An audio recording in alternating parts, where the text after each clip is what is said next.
My name is Zachary. I was named after one of the famous presidents of the United States. And in the year of our Lord, 1955, I was 16 years old. I was living with my father and my sister in a big house outside Schenectady, New York.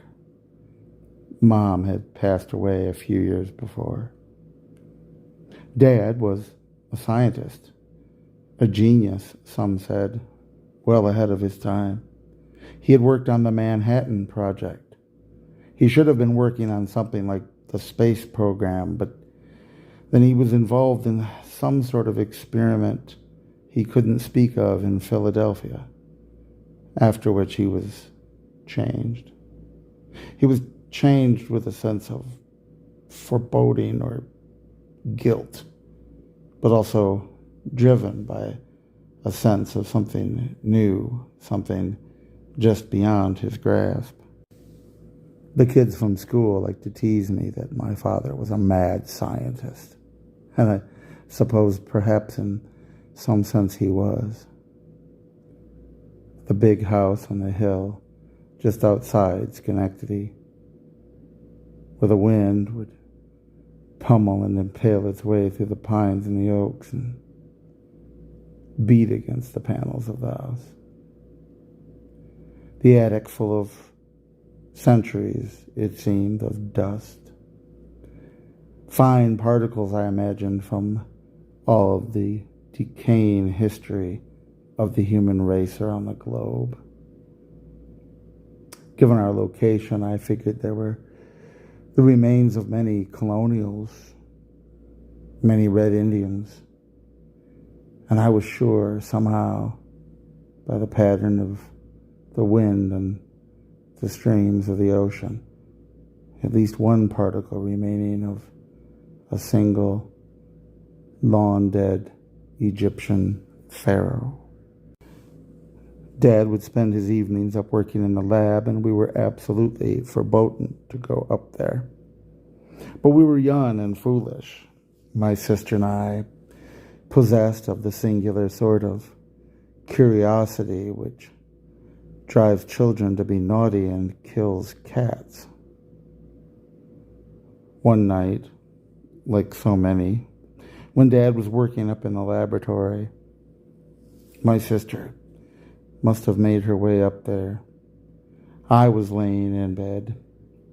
I knew Dad was doing something in the lab, but then suddenly, the scream, the fading scream of my sister as though she were falling ever more away. I ran upstairs and I went into my father's lab knowing it was verboten. I didn't care. I heard the scream and Dad was there, and there was a door on the other side of the room, and I didn't know where it led, but the door was shut and he was screaming himself now.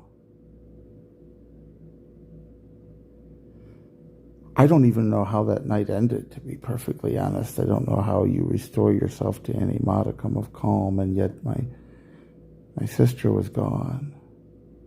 My sister was just gone. After which Dad spent even more feverish, long nights in his lab.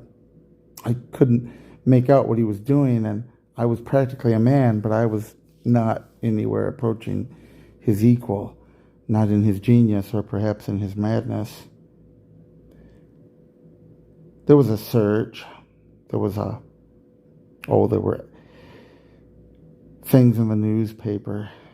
There were some people that came around asking about it, but my sister wasn't found, and how could I tell them that she fell through a fairy door of an ancient castle? How could I tell them that gargoyles had carried her away? How could I tell them any of the fanciful things that I could possibly imagine to explain what I had seen and what I had heard? And then the night came, and I alone, nearly 18 years of age, heard my father scream from the lab. And I dashed up the ancient creaking stairs, and I get to the lab, and again the door is shut on the other side. And his fading voice in the distance finally left no trace, and I had no concept of what to do except to obviously open the door. He was not there now to stop me, and I would find out what was on the other side and where they were, and there was nothing. There was nothing. There was a solid wall with a door mounted on it. What? How?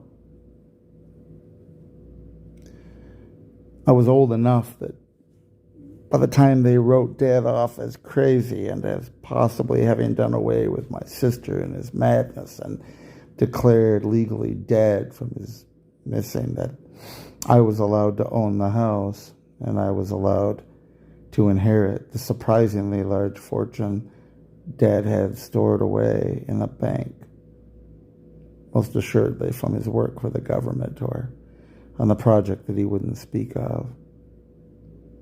And so I found myself alone in the house, having lost everyone, but having inherited everything, such as it was. A creaking, old, empty house on a hill, impaled by the wind almost every night, reaping its way through the trees. And I started spending weary, long nights up in Dad's lab trying to piece together. He was a genius ahead of his time, after all, and he was a mad scientist. There had to be a secret, a trap door, something missing, something I didn't understand. There had to be something. The lab table was covered with, well, the only way to describe the only table in the room was that it had a large maze, like the one that you would set a rat upon searching for cheese, trying to train it. But there were no rats, at least not in the maze. No evidence anyone had ever placed any cheese, but there were random objects, seemingly, laying along the trails of the maze on the table. There was a whistle. There was a timepiece. There was a half-empty cup of water. There was a bell. Other things, none of which really made any sense at all, and yet the evidence was they'd been handled. He handled them all the time. It occurred to me suddenly that he was a madman who had been driven mad by whatever had happened in Philadelphia and was now spending night after night, had spent them till his disappearance, just playing with these random objects in a maze, perhaps trying to piece together, restructure his thinking process. But no, that wasn't it. That wasn't it. See, in this moment of epiphany, I remembered what he had told me about dimensions and the multi-layers of the cosmos.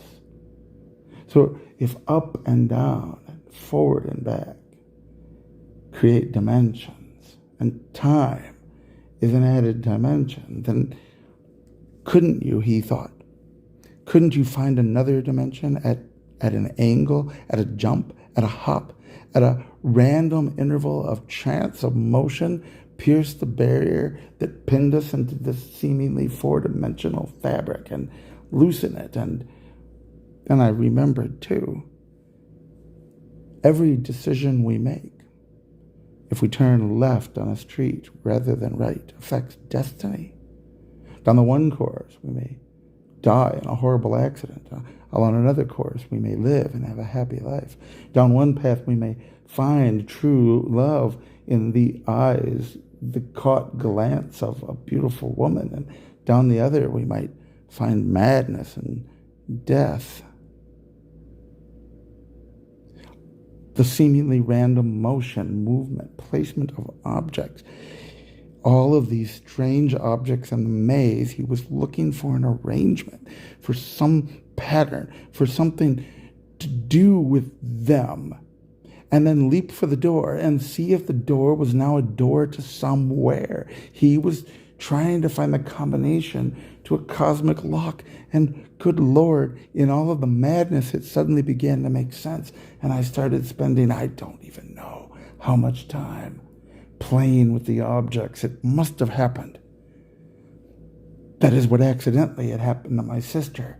And then in his search to find her, ended up trapping him, and perhaps I could find the door and I could find the way. And so I changed the pattern and opened the door and nothing, and changed the pattern and opened the door and nothing, and changed the pattern and opened the door and nothing but blank wall staring back until one day I rearranged the pattern for the quadrillionth time, and I opened the door.